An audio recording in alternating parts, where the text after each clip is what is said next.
Hello friends, आप सभी का बहुत बहुत स्वागत है। आज के इस वीडियो में हम देखने वाले हैं स्टॉप लॉस हंटिंग का जो कॉन्सेप्ट है उसको।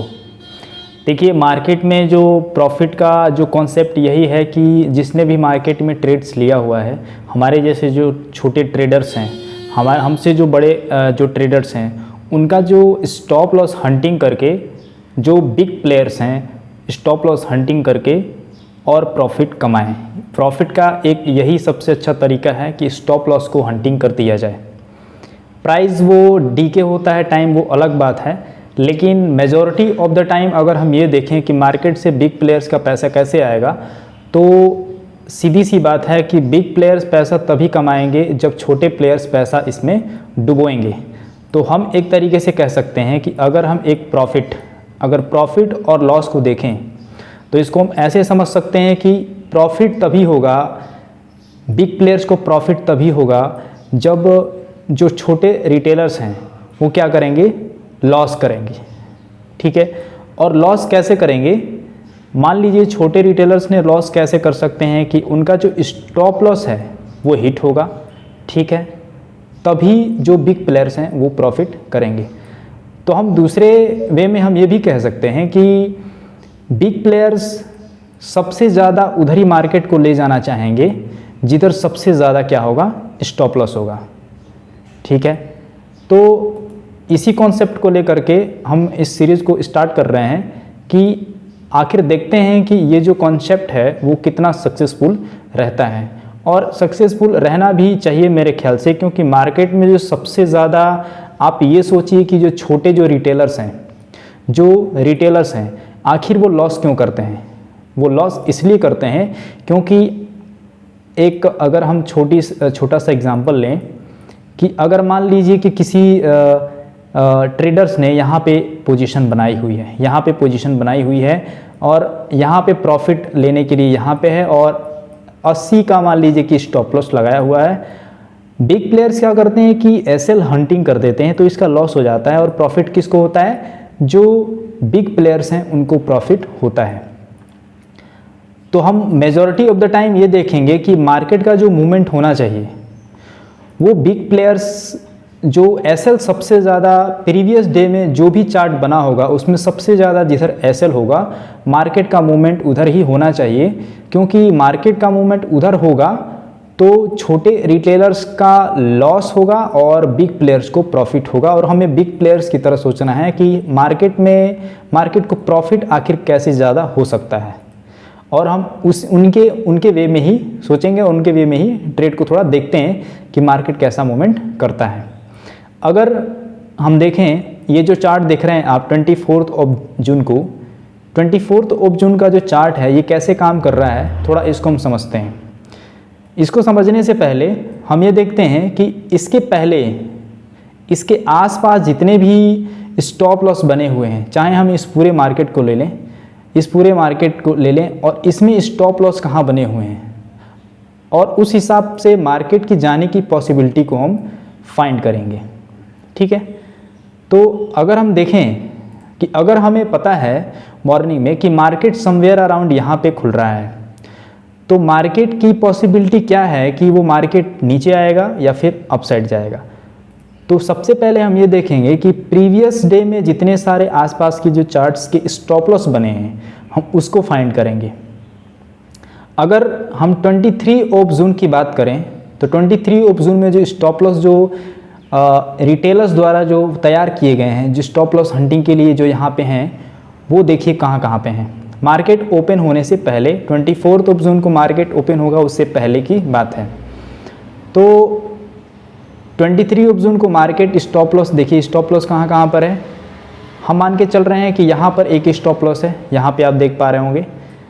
स्टॉप लॉस यहाँ पर भी है बायर्स का, स्टॉप लॉस बायर्स का यहाँ पे है। मार्केट के लास्ट में जिन्होंने बाय किया होगा, स्टॉप लॉस हम मान के चलते हैं यहाँ पर भी है, और स्टॉप लॉस यहाँ पर भी तो है। और स्टॉप लॉस कहाँ पर है?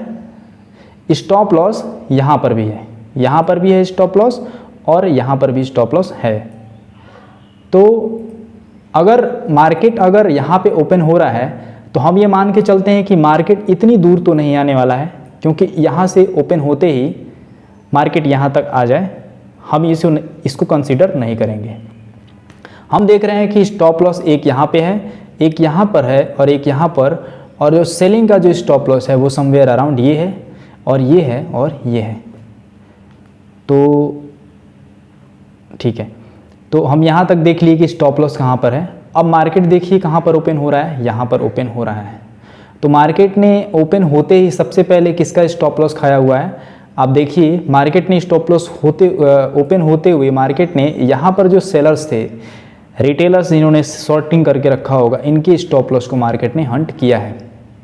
ठीक है, मार्केट ने स्टॉप लॉस हंट कर दिया। यहाँ पे मार्केट थोड़ा सा और ऊपर भी बढ़ा है। तो क्या मार्केट, आपको क्या लगता है कि मार्केट यहाँ तक आने के बाद, थोड़ा मैं इसको रिमूव कर देता हूँ ताकि अच्छे से समझ में आएगा। मैं इसे हॉरिजॉन्टल लाइन की तरह एक थोड़ा देख रहा हूँ और हम भी यहाँ पे एक हॉरिजॉन्टल लाइन ड्रॉ कर देते हैं। मार्केट ओपन होते ही यहाँ तक तो स्टॉप लॉस मार्केट ने इनका स्टॉप लॉस खा लिया, इनका स्टॉप लॉस। ठीक है, जहाँ पे मैंने एक सर्किल खींचा हुआ इनका। मार्केट की कैंडल देखिए स्पीड से बढ़ रही है, तो क्या हम ये कह सकते हैं कि मार्केट यहाँ पे आएगा? मुझे नहीं लगता कि मार्केट को यहाँ आना चाहिए। पहले मुझे लगता है कि मार्केट इनके स्टॉप लॉस खाने के लिए जा रहा है, और बिल्कुल वैसा भी हुआ है कि मार्केट देखिए यहाँ पे एक बड़ी सी कैंडल, ह्यूज कैंडल के साथ साथ मार्केट ने इनका स्टॉप लॉस खाया हुआ है, जो इन्होंने 21 जून को यहाँ पे शॉर्टिंग किया होगा उनका स्टॉप लॉस। और मार्केट देखिए स्टॉप लॉस खाने के बाद मार्केट ने रिटेस्ट किया है, मार्केट अप साइड गया है, और सेकेंड कैंडल में बड़ी सी ह्यूज कैंडल के साथ मार्केट ने रिजेक्शंस यहाँ पे लिए हुए हैं। अब हमारे दिमाग में एक सवाल आ रहा है कि क्या मार्केट इनके स्टॉप लॉस खाने के बाद क्या और ऊपर जाएगा? तो देखते हैं कि ऊपर जाने के क्या चांसेस हैं, ऊपर जाने के मार्केट के पास क्या चांसेस हैं। हाँ, मार्केट क्या ऊपर जाएगा? बिल्कुल जाना चाहिए, जा सकता है, क्योंकि स्टॉप लॉस यहाँ पर भी हैं, इसके यहाँ पर भी स्टॉप लॉस हैं इनके।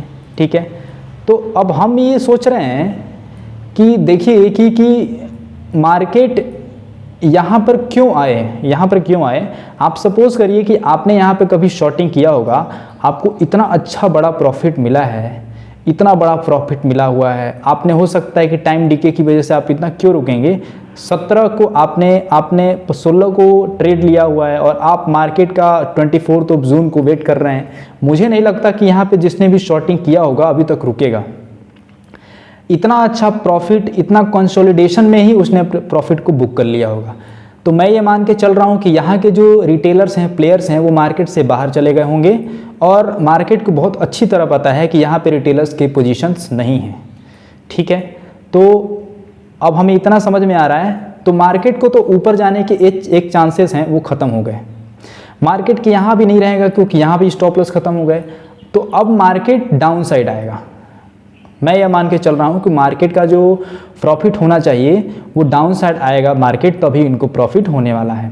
तो देखिए मार्केट ने बिल्कुल वैसा ही किया है। मार्केट का जो मैक्सिमम जो पोर्शन जो डाउन साइड का ही पोजीशन है, और डाउन साइड में जिन्होंने यहाँ बाय किया होगा उनके जो स्टॉप लॉस हैं, या स्टॉप लॉस तो भले ही ना खा पाए लेकिन उनके प्रॉफिट को कम ज़रूर मार्केट ज़रूर किया हुआ है। एक दूसरा चांस ये भी है कि मार्केट गैप अप है तो इसलिए भी आ सकता है। ओवरऑल हम ये कह सकते हैं कि मार्केट को ऊपर इसलिए नहीं जाना चाहिए क्योंकि मार्केट को ऊपर फ़ायदा नहीं होगा, मार्केट को ऊपर प्रॉफिट नहीं होगा, और इसलिए मार्केट को ऊपर नहीं जाना चाहिए। नीचे इसलिए आना चाहिए, इसलिए नहीं कि पूरा स्टॉप लॉस खा जाए। मार्केट प्रॉफिट कम करेगा फिर भी उसको फ़ायदा है। मार्केट जो अगर रिटेलर्स अगर प्रॉफिट में है तो मार्केट को तो फ़ायदा ऐसे तो डायरेक्ट होगा ही कि उनका स्टॉप लॉस खा ले। मार्केट को फ़ायदा तब भी होगा कि उनका प्रॉफिट कम कर दे, ये भी एक फ़ायदा ही है। तो मार्केट वो डाउन साइड ही आएगा। अब देखिए कि मार्केट यहाँ पे स्टॉप लॉस तो खाया नहीं, लेकिन मार्केट ने क्या किया, यहाँ पे मार्केट ने डाउन साइड मूवमेंट दिखाया हुआ है। ठीक है, तो आज की इस वीडियो में बस इतना ही। इस सीरीज़ को हम और आगे बढ़ाएंगे और इस कॉन्सेप्ट को और आगे देखेंगे कि ये कितना एफिशिएंट रहता है, और देखते हैं अगली वीडियो में। और आपको ये वीडियो कैसी लगी आप अपनी राय अपने कमेंट बॉक्स में ज़रूर लिख सकते हैं, उसके ऊपर अपन नेक्स्ट वीडियो में चर्चा करेंगे। तब तक के लिए इजाज़त दीजिए। जय हिंद, जय भारत।